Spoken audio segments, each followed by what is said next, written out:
Good evening and welcome to I'm Listening, Stay Connected. I'm Listening is a 24/7, 365 initiative that works to destigmatize talking about mental health. Our guest, Greyson Chance, we're having some technical difficulties, so we're going to have to reschedule him, but do not worry, we will have him back on the show. Now, it is Mental Health Awareness Month in May, so now more than ever, we want to make sure we are normalizing discussing our mental health. And that's why every show I ask all my guests, how's your mental health? I want us at home to get familiar hearing that question. It's very foreign to a lot of us.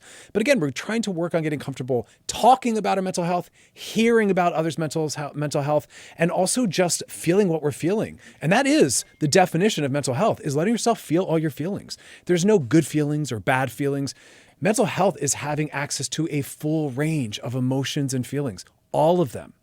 Learning how to move through our lives and carry them with us and not necessarily ruminating or getting lost in them, but we want to be able to feel all of our feelings. And that's why we talk about the fact that it's okay to do gratitude lists. I'm a big fan of that. And to also remember to find joy and humor in life and to sometimes think on the bright side, but we don't want to do so to the detriment of feeling what we're really feeling or really being honest. Because true intimacy and relationship, again, in mental health, is being able to connect with others around what we're truly experiencing and going through. That's how we work on that stuff. And also, finally, this piece of celebration. We talk a lot about acceptance, but I want us to celebrate. I want us to celebrate all that we are. Mental health is not about uniformity and conformity. Mental health is about authenticity.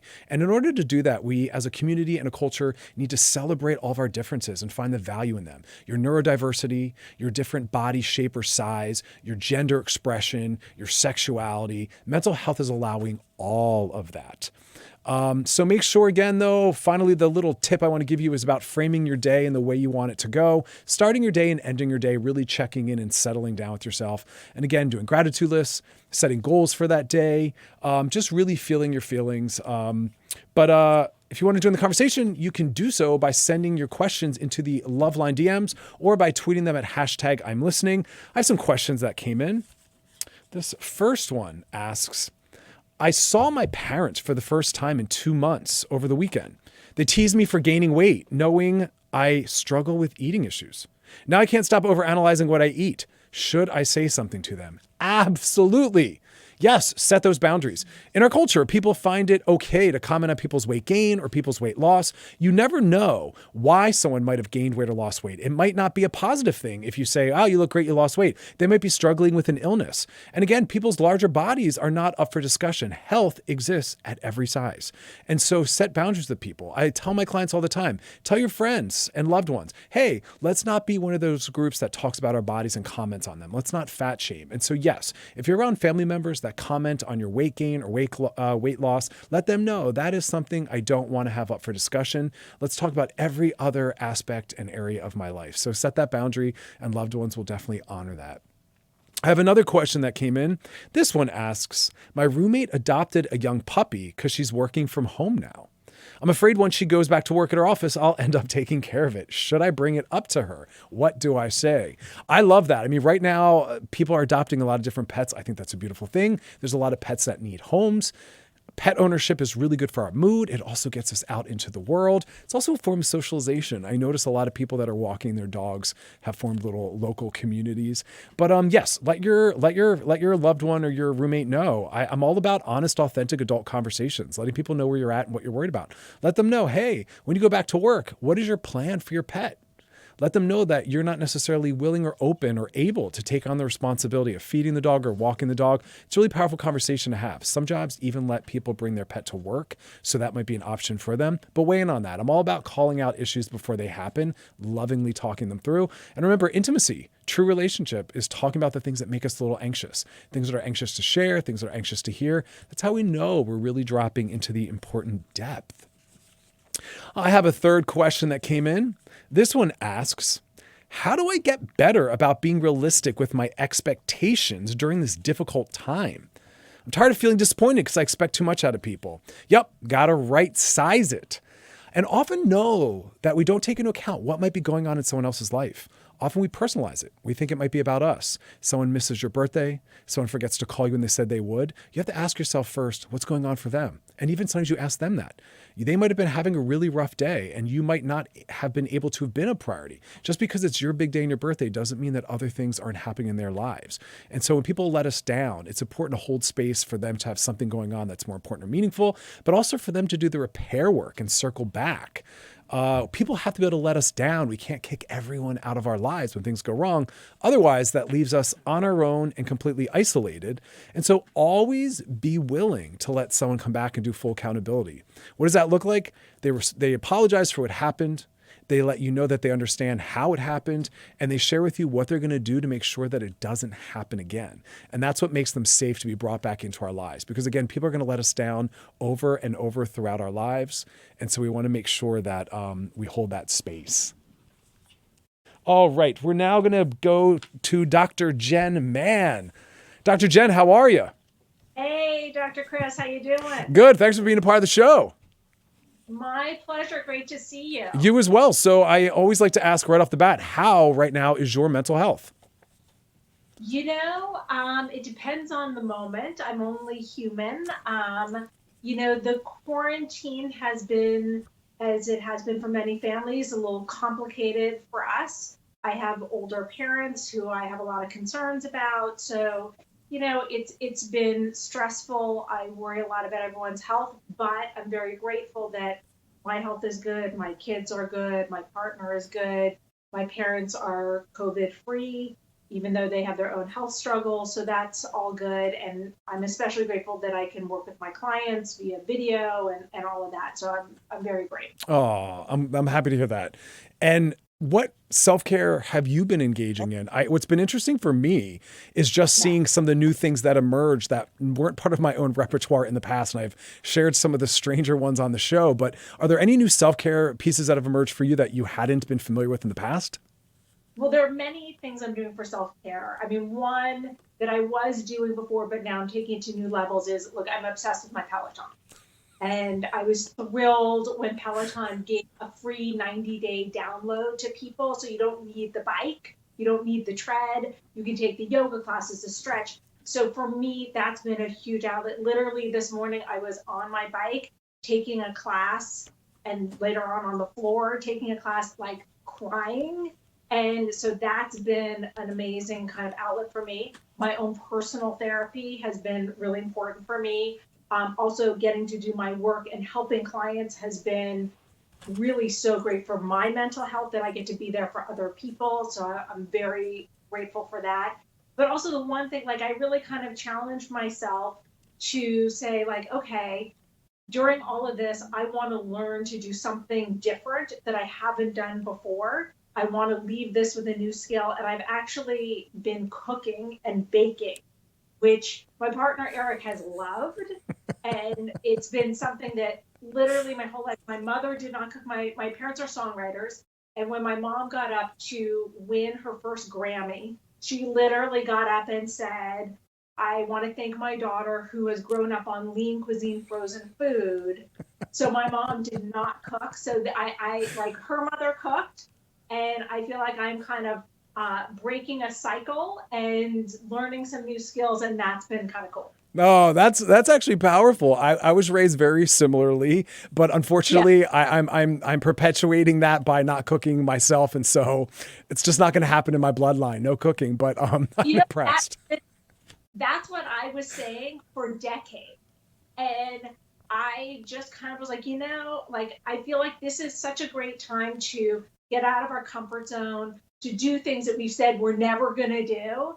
And so, like, for me, that was kind of one of those things. And I think also as a woman, I think you'll understand this because you come from a very feminist perspective in your own work, that I kind of was like, I'm a feminist, so I'm not going to cook. Like, that's traditional kind of stuff. So I really kind of looked at, what?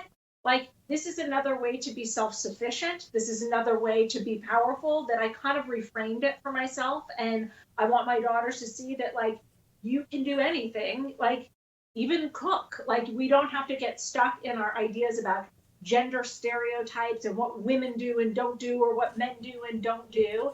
And so for me, it was kind of a cool step to kind of step out of my comfort zone. But are you baking the bread? Because there's like bread. I am baking bread. I have beer bread. And wow. on Saturday night, my partner and I, Eric, we had a date night, and I baked banana matcha bread. I'm friends with a woman named Chef Chloe Casarelli, who won Cupcake Wars, and she's a vegan. She has these amazing cookbooks. And I've always, even though I don't cook, I collect vegan cookbooks. I'm vegan. And I finally opened up. I was like, you know what? Like, I'm just going to do this. I'm just going to try something. And it was really cool to step out of my comfort zone. Okay, well, I'm actually vegan as well, so I can't wait to come over for dinner and eat some of your banana bread when we're allowed out of the home, okay? So let's talk about some mental health stuff. Are you seeing anything on social media that's alarming you? I was talking last week about the role drinking was playing in people's lives, and they were starting a little too early for my own comfort and kind of like glamorizing it. What is making you feel a little uneasy? Well, look, I'm on the same page with you about that. And you know, I was talking to a client recently on a FaceTime session, and we were talking about kind of the use of particularly weed. I see a lot of weed use. Yes.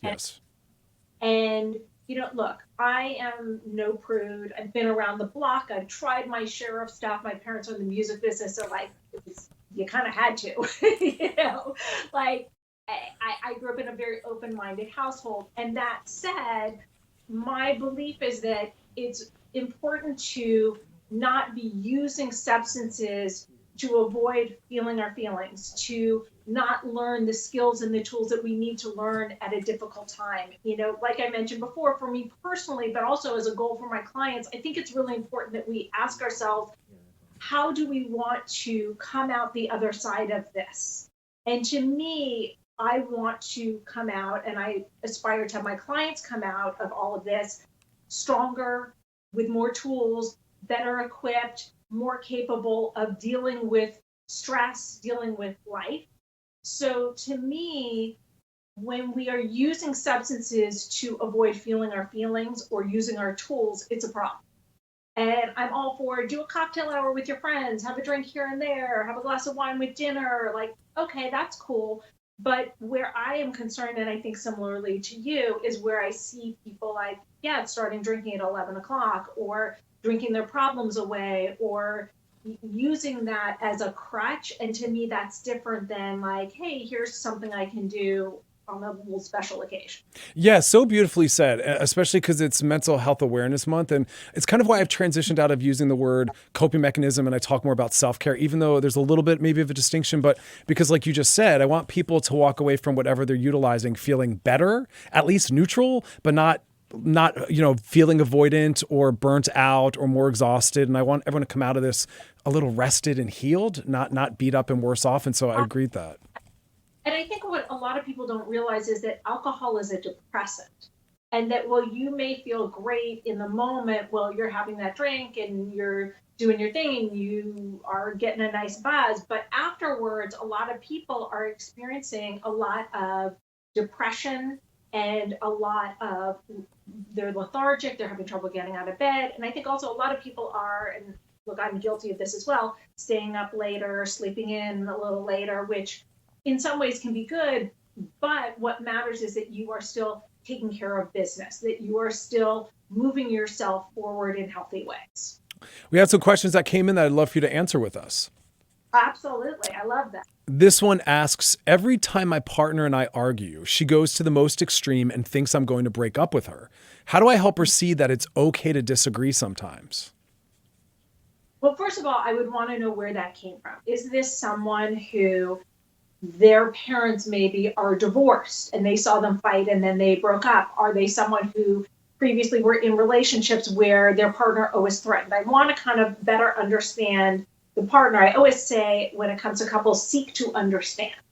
So I would want to really better understand and talk to your partner at a time when it's not happening to say, hey, I've noticed that you always go to the worst case scenario.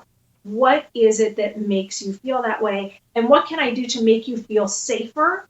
So that's not where you go in your own mind, because there may be something you can provide, whether it is a reassurance of the commitment or maybe a reminder in those moments of disagreement of, hey, babe, I love you. It's okay that we're disagreeing. What is the script that can be provided to help you in those moments so that you can help her or him, I think you said her, through this. So that's really one thing. Then the other thing is also to make sure, are things escalating so and getting volatile in some way that's making your partner feel that way. So I really want to look at fighting fairly. And I have a whole chapter in my book, The Relationship Fix, all about fighting fairly to make sure that couples really keep in a healthy mode when they're having disagreements. Oh, beautiful. I want people to put a bookmark in that chapter about fighting fair because, again, I was looking at some of the stats coming out of China having opened up before us and the divorce rate skyrocketing, high rates of domestic violence.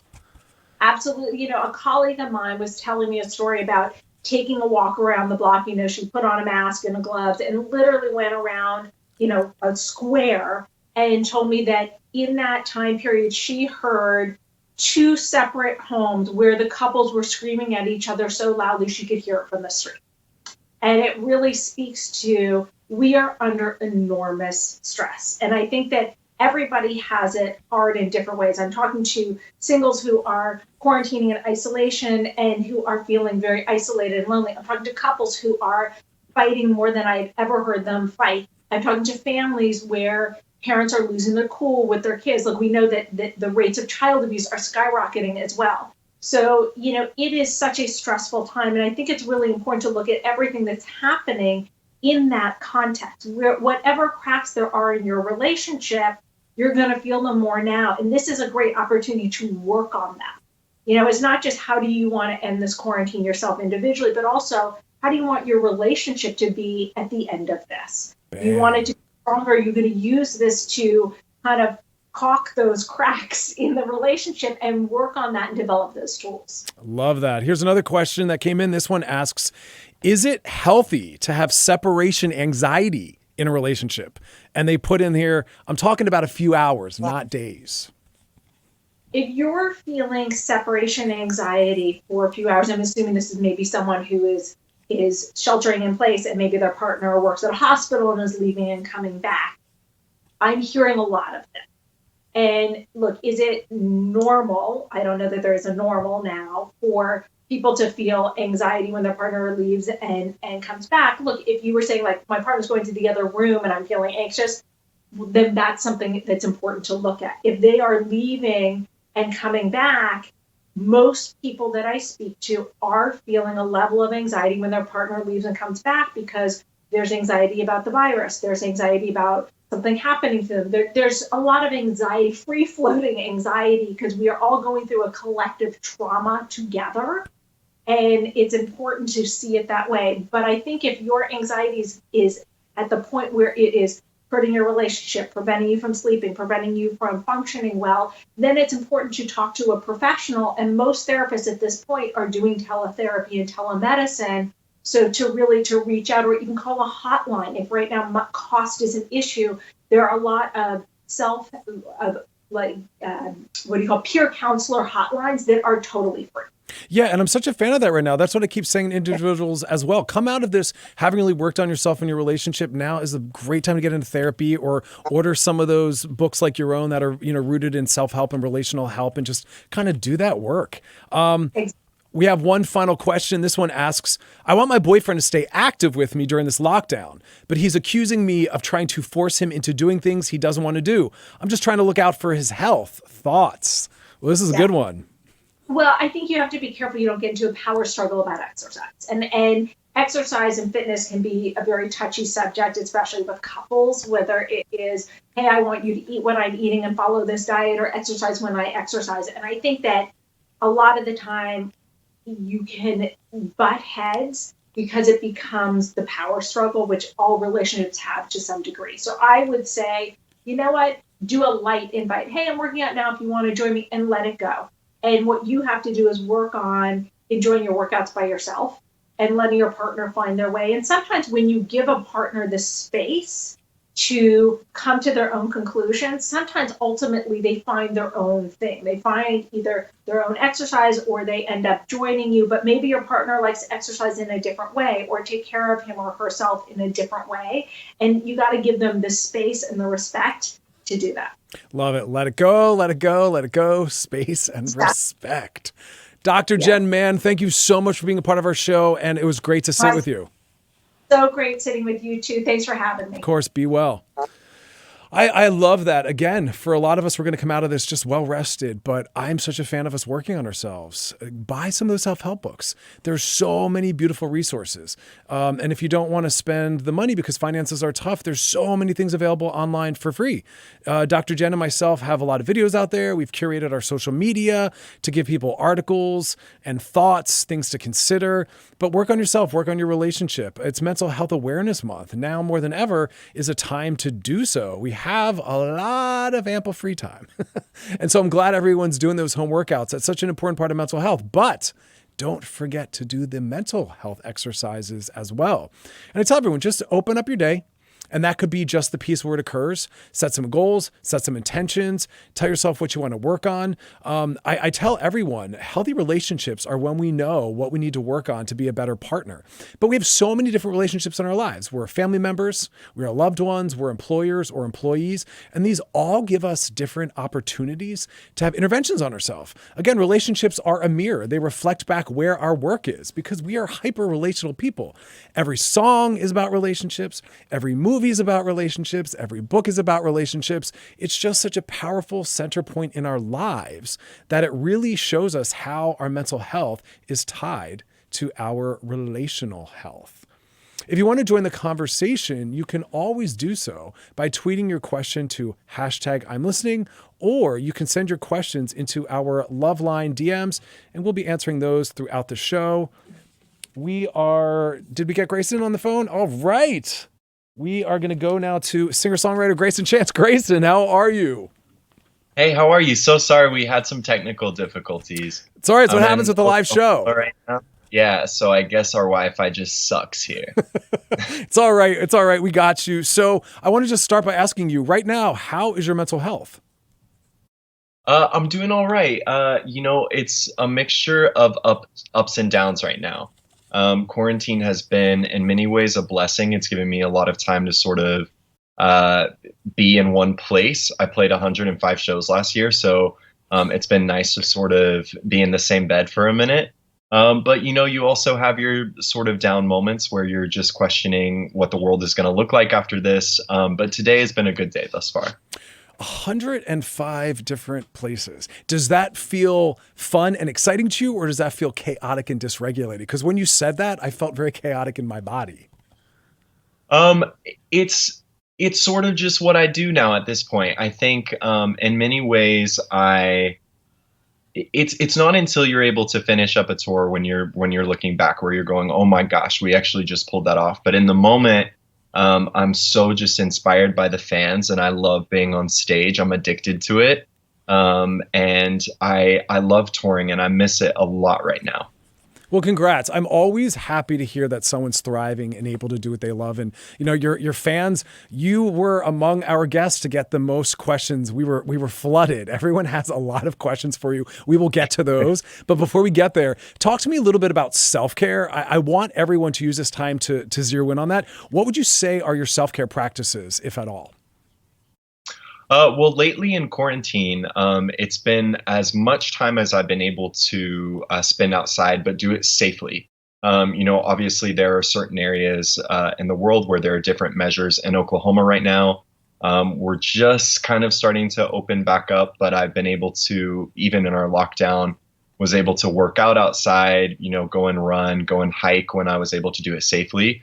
And that was really crucial, for my own mental health during this time. But I also think, too, it's just listening to yourself and, realizing what your priorities are. I think right now in quarantine, there's been this sort of obsession of trying to get so much done, right? You're living at home and you're working at home. So this means that you are available 24/7, right? And I don't think that's a good thing. I think you have to balance out your work life right now, and also it's not the worst thing to be a little lazy during this time as well if you need it.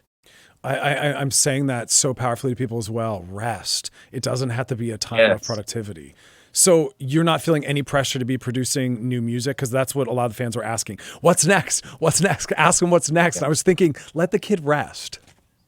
Well, I say this, but I also need to listen to my own advice. At this moment right now, I was supposed to be touring in Europe, and we actually had some dates in Southeast Asia, but I've also been kind of on the process of finishing up a record. And so I've been really taking this time to just listen to the music and really sit in it. And we are releasing a song on Friday, which that has been very interesting to sort of prep the release during this time. But I do feel that my body is sort of refreshed, and I feel as well, once this is all over and we're safely able to do shows, game is over. This show's about to come back better than ever. So I'm very excited for that. Oh man, the bar is high. All right, I'm here for it. Because I know here at Channel Q, they're playing Dancing Next to Me a lot. I was listening to that today. You helped me get through my home workout, so thank you for that. Good, absolutely. And you talked a lot about physicality, running, and you mentioned, I saw somewhere in your bio that you're a fan of yoga. But let's talk a little bit about the mental piece. I was stumbled upon some of your favorite authors, and you definitely go for the intellect. Hermann Hesse, Fran Lebowitz. I mean, these are really powerful thinkers. Yes, well, I am secretly, when I get off stage, I'm actually the world's biggest nerd. Right. I went to school for a few years. I studied archaeology and Byzantine history. So I'm like an avid reader.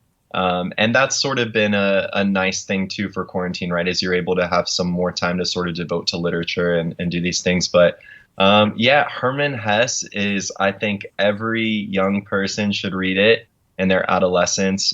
He's such a beautiful author and has taught me a lot. So, but we should stop there. This is going to derail completely. I'm a literary geek as well. My home is just full of books. So yes, we could spend the whole show talking about that. So let's talk about what everyone really cares about. Because when it's interesting, when I Google a guest name, I love seeing the most searched out questions that come up. And one of the big ones is he in love? Is he dating someone? Is he engaged? So, we can talk about that, but even bigger than that, I'm always curious, what is it like for you to try to date at such a level of stardom? And what's it like dating someone like you? Absolutely horrible. Oh man. We were joking today, and we were saying, because we have a video coming out here on Friday, and I said maybe this would be a great time to sort of just do a moment of silence for everybody's sex life, where we can just have a blacked out screen for 5 minutes. But dating is extremely difficult. It's extremely hard. It's been hard for my entire 10 years in music, but at the moment I'm very single. And everybody's always asking me what is the type of guy that I'm into. I'm really into people that just hold me and stick around and don't leave. So if you can fit those categories, hit me up in Oklahoma City right now. I'm here, because all the other men have been absolutely horrible. You just made a lot of people very happy by finding out you're single, but I love it. Those qualities, I think you're going to do fine. Those are good qualities. Thank you. I have to remind myself that I'm 22 every day, because having the artist brain, you just wake up some mornings and you're like, oh my God, I am going to die alone. And then you go, wait, you're 22. Shut up. Too soon. You're going to be fine. You're going to be fine. And let's talk a little bit about honeysuckle, because that as a metaphor is something that was interesting to me. And also people were asking a lot about that. So break that down for us. Well, this is probably a great time to sort of get a bit deeper into the song, because, sort of talking about mental health, this record is really sort of about my seasonal depression. It's about I'm a heat junkie. I love the summer. I'm a person that really thrives in that element. And I had found, throughout a few different years, my personality would just change drastically in the winter compared to the summer. I'm a lot more timid in the winter. I'm a bit more, I doubt myself a bit more. I find myself having harder days opposed to the summer, when I feel a bit more free, a bit more reckless, but in a healthy sense. And this is what that song is about. It's sort of about the journey of the honeysuckle, sort of growing, evolving, eventually dying and coming back to life again. But it's just sort of a fun way for me to talk about how I hate the cold and how I'm always dreaming of the heat in the summer. Wow. Yeah, I don't relate. I hate the heat. I'm a big fan of the winter. I'm in reverse. My God, I'm ending the call. How do I do this? Let's. But thank you for pointing out the mental health piece where weather does impact people's mental health. I mean, we have to be able to talk about all the different elements that impact our depression, our anxiety. So thank you for that vulnerability.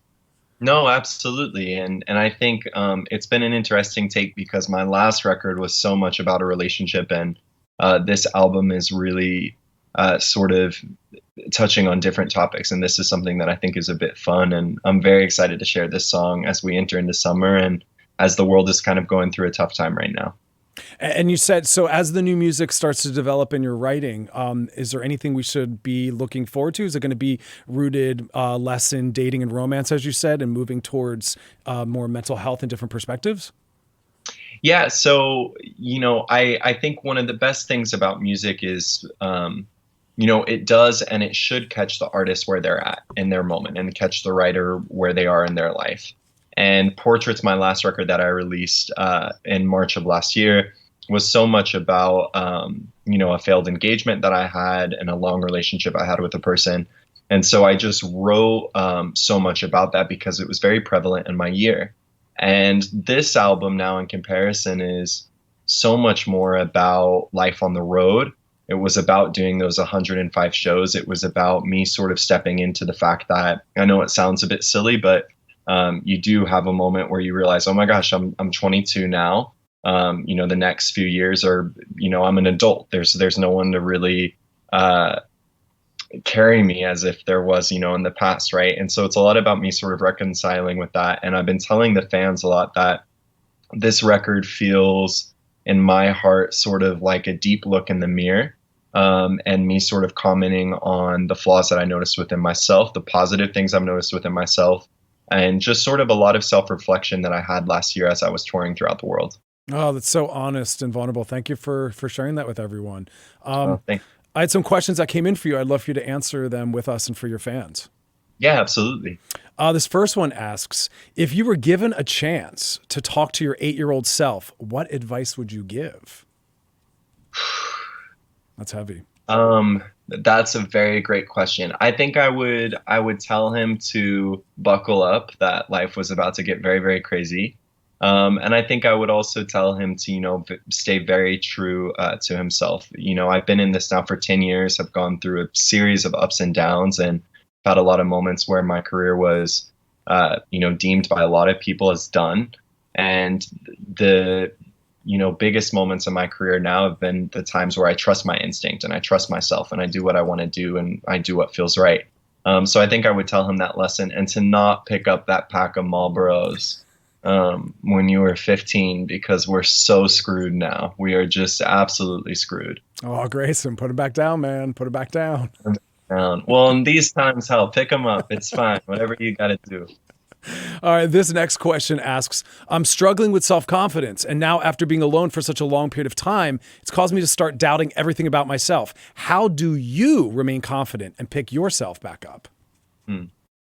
It's a great question. And I think so many people will see me on stage and they'll see me online and see me through the music and think that it's perfect for me all the time. And that's just not the case.